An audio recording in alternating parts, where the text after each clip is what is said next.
Une nouvelle pièce de 50 pence pour marquer le Brexit. Paix, prospérité et amitié avec toutes les nations. Une inscription qui semble bien optimiste alors qu'il ne reste que 11 mois au Royaume-Uni pour conclure les accords commerciaux qui doivent garantir sa prospérité future. À partir du 1er février, la plupart des citoyens britanniques ne remarqueront aucun changement car la période de transition garantit la poursuite des accords actuels avec l'Union européenne.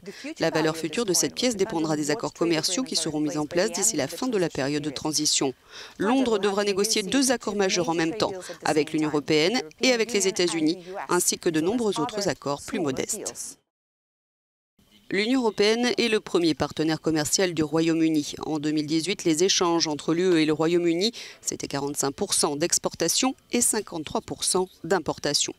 Jusqu'à la fin de 2020, le Royaume-Uni fait toujours partie du marché unique de l'Union européenne, qui garantit la libre circulation des biens, des services, des capitaux et des personnes. Mais quid de la suite ? Cette négociation n'est pas habituelle. Car à la fin de cette année, le Royaume-Uni quitte le marché unique.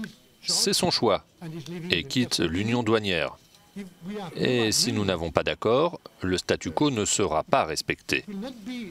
Nous devons faire face au risque d'un précipice, en particulier pour le commerce.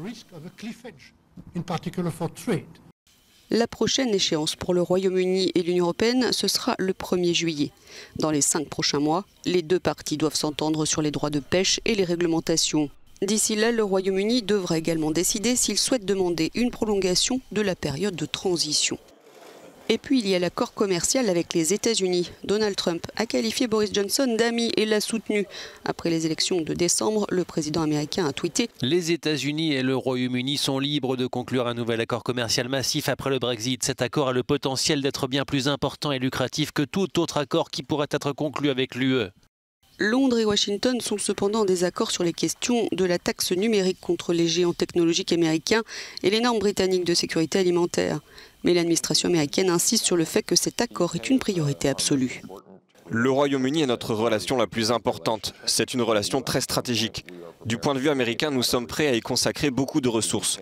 Je pense que le Royaume-Uni et les États-Unis ont des économies très similaires avec une forte concentration sur les services. Et je pense que ce sera une relation très importante. Bien qu'il soit possible de négocier 2 accords commerciaux, il semble impossible de les conclure en moins d'1 an. Si le Royaume-Uni ne demande pas de prolongation d'ici le 1er juillet et qu'aucun accord n'est conclu d'ici la fin 2020, tous les échanges commerciaux se feront alors selon les termes de l'OMC, ce qui signifie que de nouveaux tarifs douaniers rendront la plupart des biens importés plus chers pour les consommateurs britanniques.